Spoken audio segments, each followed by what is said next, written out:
So male and female bees often look really different, and these guys are demonstrating it.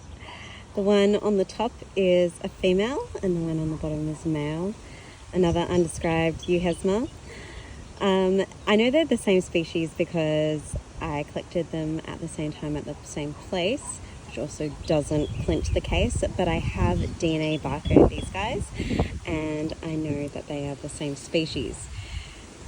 But there's often a quite big size difference, sexual dimorphism, usually in bees, as is typical of many invertebrates. The females are the larger sex and the males are the smaller sex.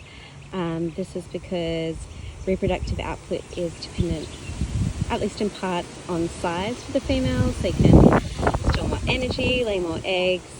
The exception is when there is male-male competition and resource guarding.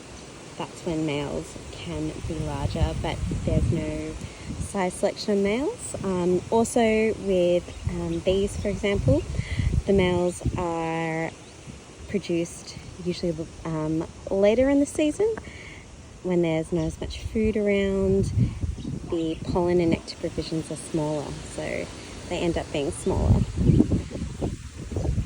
But yeah, often huge sexual dimorphism, and because of this, it means that sometimes one species is described twice, and this happened with another Euryglossine species in the genus Xanthesma. I've got a paper on that with Dr. James Story about how a male was described and then a female was described. Separate species, but with some DNA barcoding and some detective work, we were able to reveal they were the same species. So check out our paper, and hopefully I'll have a paper describing this species, female, and the male sometime soon. If you want to support my native bee taxonomic research and outreach, please join my Patreon, The Bee Babette.